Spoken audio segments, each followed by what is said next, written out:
Hello, welcome to the 2019 GR Supra GT Cup. It's the North America region. My name is Tom Brooks. Alongside me, Chaz Draycott, and we are at the Tokyo Expressway Southern Inner Loop Circuit. For this one, it's going to be very exciting to see how these drivers will fare. The North America region, a grid stacked full of 20 drivers as well. Before we get that underway though, let's have a look at the standings after the 8th round before we get into the racing action. So this is how things line up on the table. So you can see Carl Lamb leads the way, 7,753 points there at the top of the order. Then it's the Canadian Turismo Def Sun, 7,522 points. Ibrahim there in third position as well. You can see the gaps getting pretty close, a little bit pronounced as you go further down the order as things stand. But it's still very interesting to see how things could change because, of course, Chaz, it's only the top 3 results in this entire cup that count. Yeah, of course, and it's nice that that is an aspect that these drivers can consider, of course. We all have real-life things going on outside of this, the wonderful world of sim racing, so it's good that it's not a sort of turn up or you don't get any points situation. But yeah, the gaps are sort of nicely spread out with these guys, and of course with it being a one-make series, the racing itself is also very close, so it is down to driver skill, and it's a bit more rewarding for the drivers as well in that respect. So it's not all about, oh, this guy's only won a race because he's got a better setup than me, you know what I mean? It's very, very similar. And of course, from the other regions we've done so far, we've been seeing some really, really good racing, so hopefully these guys can keep that up. Well, as we said, we're racing at the Tokyo Expressway Southern Inner Loop, so let's take a closer look at this here circuit then, shall we? A fictional circuit on Gran Turismo Sport, a street circuit as well for the drivers to contend with in these Toyota GR Supra Cup machines. And you can see here, 6.5 kilometres long anti-clockwise layout, tight and twisty corners on this one, some nice fast and flowing ones, lots of overtaking opportunities, in particular down towards turn 2, down towards turn 11 as well, and some drivers even inventing things at the tight turn 6. Yeah, we saw in one of the other regions, there was actually a 3-wide manoeuvre around the outside for the race win at turn 6. Very important corner on the circuit, of course, with a big elevation change, 24 metres. Doesn't sound like a massive amount. When you're going through that tunnel and they're absolutely flat through there, let me guarantee that, it's really interesting to see what sort of slipstream and what sort of run they can get from it, as you see there at the top of your shot. Turn 11, very, very tight hairpin, a lot of important moves going on there. Yeah, exactly right. Drivers sending it down the inside, some going for the outside line, lots of different in-lines in that particular corner as well, and we have even seen some contact and some drivers coming to blows at that turn as well, so keep an eye out for it. You'll be able to recognise it because the drivers are going flat out down the straight from turn 6 all the way through turn 7, 8 and 9, then they go on the brakes finally for turn number 11. So let's see whether there's any fireworks here in this North America region. Let's have a closer look, shall we, at the race details for you, though, and give you an idea as to what these drivers are going to be contending with here at this Tokyo Expressway Southern Inner Loop Circuit. The results arrive on screen there, as you can see. Qualifying duration of 10 minutes. We know how the grid will line up. That's already been done. 5 laps, though, for these drivers. 28 times tyre wear. Now, crucially, in some regions, we have seen some drivers pitting, coming back out into traffic. That compromises their race, and it's them done and dusted. We've also seen other drivers having absolutely meteoric pace out there on track, being able to pit from the race lead, for example, and then being able to get the race lead back at the penultimate stages of the race. Yeah, as the graphic shows you in front of you, you'd think it was very, very straightforward. Just 5-lap sprint race, just get on with it and get the job done. But we've actually, as Tom says, seen drivers pitting and falling down to, I think it was 9th place for one of the guys in the Asian region. And he ended up winning the race just because, like you say, as you described his pace, meteoric, it really was. So it depends who they come out amongst, and of course it just depends on their attitude towards getting those places done. If it's someone that doesn't really like attacking, then it's not the strategy for them, but that's the test of the metal, I suppose, with these drivers, so it'll be great to see how we get on in this one. Certainly will. Well, let's head over to the grid then. Everybody lined up on the grid. Carl Lamb starts from pole position. Turismo Leicester alongside him. DCTR Burdock in third position. And Slighty Cyrus alongside him. The revs rise then. Are we ready to go racing?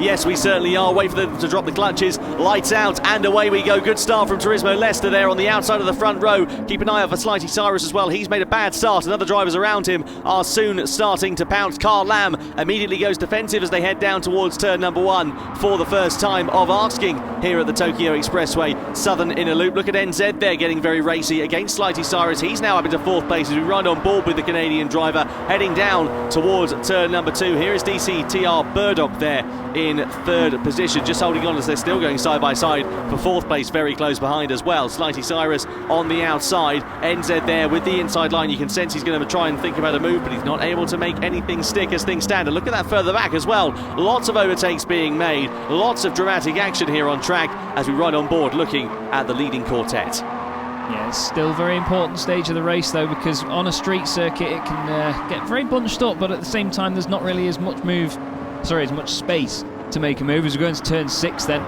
there's Burdock in 3rd place at the moment. A little bit of a later apex. We've seen that working for some drivers so far in other regions as well, as NZ clips the wall and the exit. There's a penalty there for Kevden, or KV Den, we should say, 6th place. Bit of an interesting one to try and make up on the spot, I suppose. He's in 6th though. He's got a penalty. That'll be for hitting the wall. Of course, it does calculate that some of these drivers, if they do hit the wall too hard, they could gain time by doing so. So it's interesting to see that the game obviously calculates that for them and means that they get a penalty. It's nice to keep the playing field level, I should say. Yeah, get your teeth back in there, Chaz. Down towards the turn 11 hairpin we go. DCTR Burdock there in 3rd position, just having to defend from Slighty Cyrus there. Meanwhile, Slighty Cyrus coming to pressure from NZ here as we ride on board with the driver in 5th position, the number 38 on his car as he comes over the brow of the hill in towards this final sector for the first time we go. And look at Slighty Cyrus trying to find a way through up the inside of DCTR Burdock.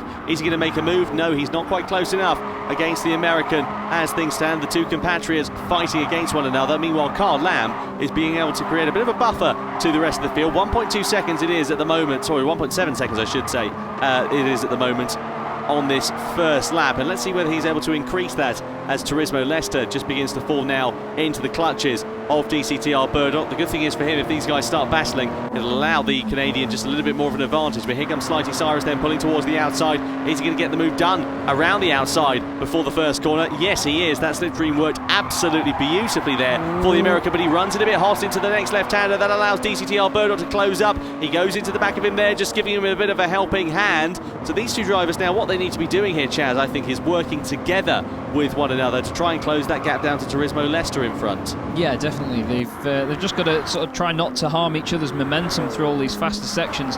Even if they've got the slipstream and they're going to make a move and go past, let them go. Let them go, I'd say, just so then you can get his slipstream on the next straight and just work together, as you say, to make sure you close the gap to Turismo Leicester there. He's going to be chasing down Carl Lamb. I was going to say he might be getting the mint sauce out, but he's Canadian, so it'll be maple syrup. Going into turn 6 though, Carl Lamb's got quite the run at the moment though, to be honest, and he seems to have this under control, but we've seen this before where the leader has run away and then had to pit for tyres but still managed to keep the same pace and take the race win. It'll be interesting to see whether Carl Lamb does that or whether he backs off slightly and looks after the tyres towards the end of the race. We're on board with NZ now, going down the hill. This is where the elevation changes as they go through the tunnel. Yeah, through the left and then the right-hander we go with Turismo Leicester here. You can see Carl Lamb faster this time around in that second sector. He was 0.4 of a second quicker on for an overall fastest lap here in this race, and still increasing that advantage to this man here, Turismo Leicester. Now let's keep an eye out and see what Carl Lamb does, because as Chaz said, will he have used up his tyres in the early stages? They'll be shot to bits by the end of this one. Look at Turismo Leicester there, taking that later apex through the right-hander there, just trying to get himself lined up for a better exit out of the corner, and that kind of is the trade-off really. Do you defend that line in and try and stop the driver attacking, or do you leave yourself then potentially open to attack on the exit of the turn? Yeah, we've seen quite a lot of people trying the cutback there as well. It's very important to make sure you get the run off the corner, and that's what a lot of them have been opting for. It seems to work with a lot of the leaders, but as you say, Tom, opens you up to attack. Turismo Leicester through this fantastic winding section, left, right, left. You can see the body roll on the cars and the weight transfer from one side to another. Just got to try and maintain that as best you can.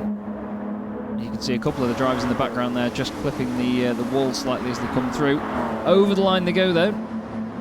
And it's still Carl Lamb in the lead then onto the third lap of this 5-lap race. Still no pit stop yet from him.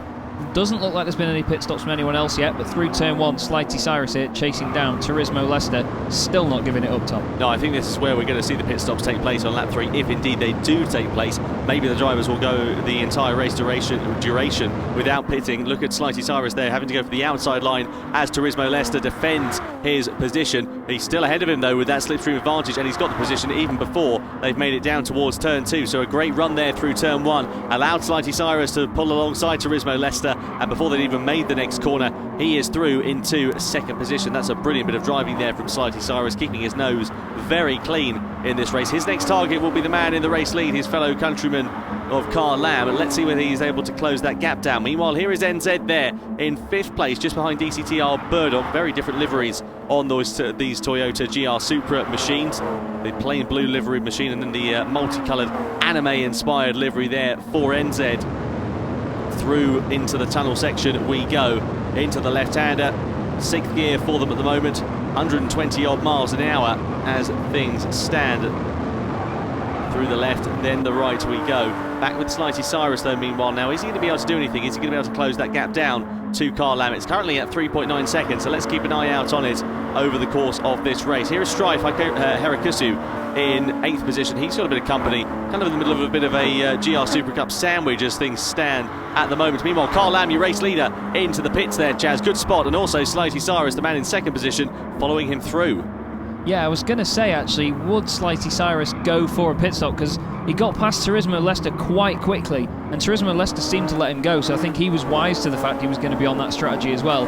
Slighty Cyrus coming out in 8th position. Carl Lamb, 4th, yeah, that's brilliant for him. Yeah, that's really worked out nicely for him, so hopefully he can keep the pace that he had earlier. 3 seconds down on the car in front, though, with 2 laps to go. I mean, he had a gap of about 3.5 seconds when he went in, so maybe he can get it back, but we'll have to see what sort of pace he carries now towards the end of the race. He's obviously got used to how the car behaves. He's on newer tyres, so he can just push it for everything he's got. And of course, Turismo Leicester will be at a reduced pace now, the race leader, and so will Burdock ahead of him, and NZ as well, of course. Well, crucially, his lap was nearly 3 seconds faster than any driver in the field as things stand. So if he can decrease that gap down, as we see straight race there, just pulling off to the right-hand side. Meanwhile, he is dropping down like a fly in the order here as the rest of the field goes tumbling on through there, so problems for him at the moment. Here is DCTR Burdock, who now inherits 2nd position because of course Slighty Cyrus and Carl Lamb did pit. Meanwhile, NZ there in 3rd place. Now what about Turismo Leicester, the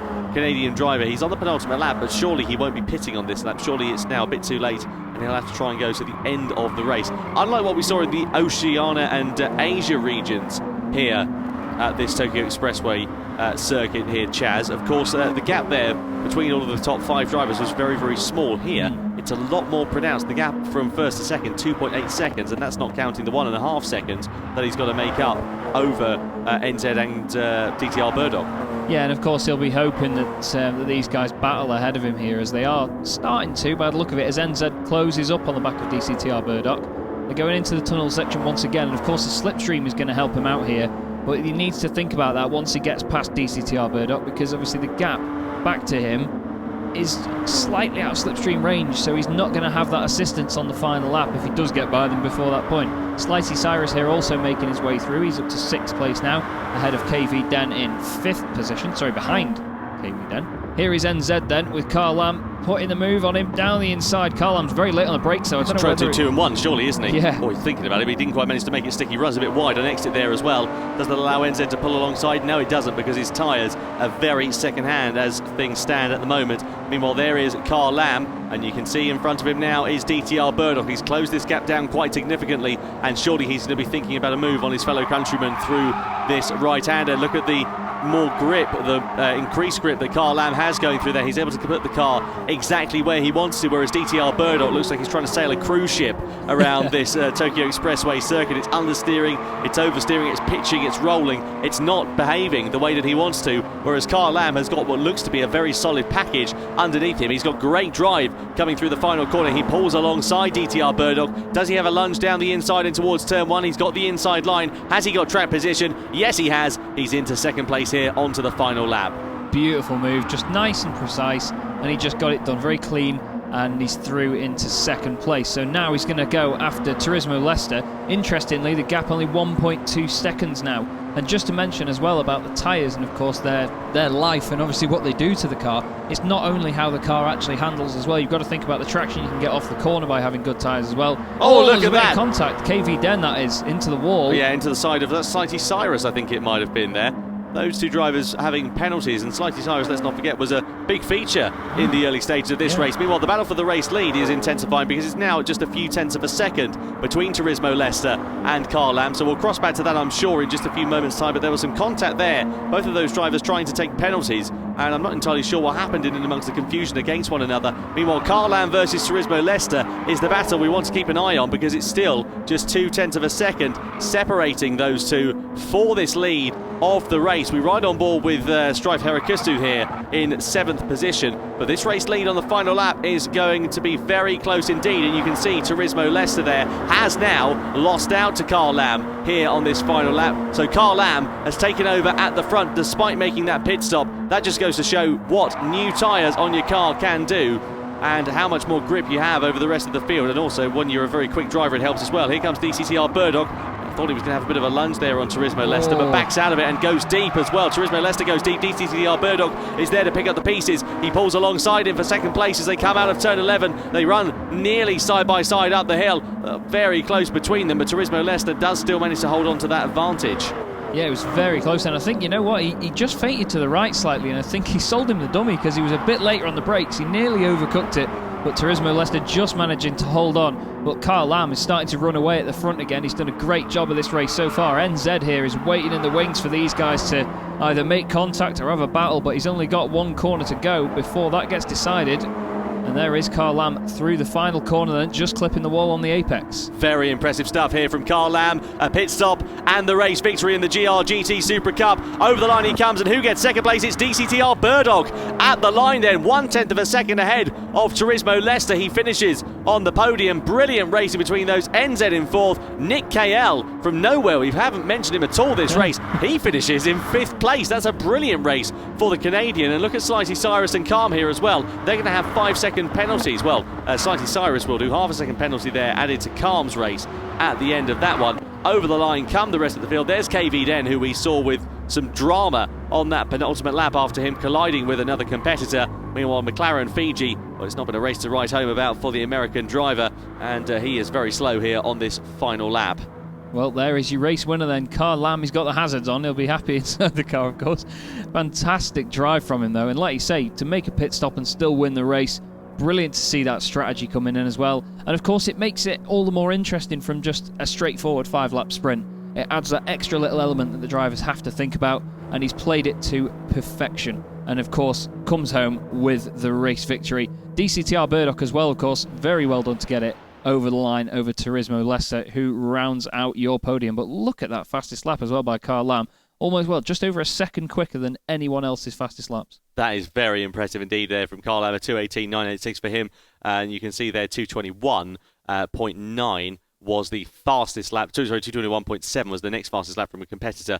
Just inside the top 10 there is Car M. Meanwhile, Slighty Cyrus, he's going to be wondering where it all went wrong for him, because you can see he had the pace. He set a 2:19 in the early stages, but finished 13th on the road. That pit stop proving to be a very big tactical error for him there. He emerged back into traffic, and after that, it was downhill for the American driver.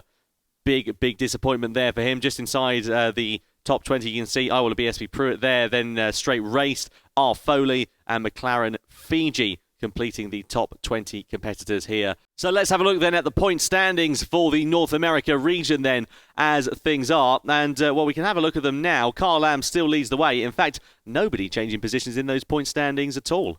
No, still very close between everybody. There are slight gaps in there as well, of course, but Carl Lamb still leading the way with 7,753 points. Turismo Defson in second place, and then I'm Ibrahim X7 is in third. So it's very interesting to see whether, with the final round of the series coming up, who can get the job done and get those places in the last time, well, the last chance they've got, really. Well, speaking of that final round, it takes place on the 7th of September. Don't miss the GR Supra GT Cup. It is going to be spectacular.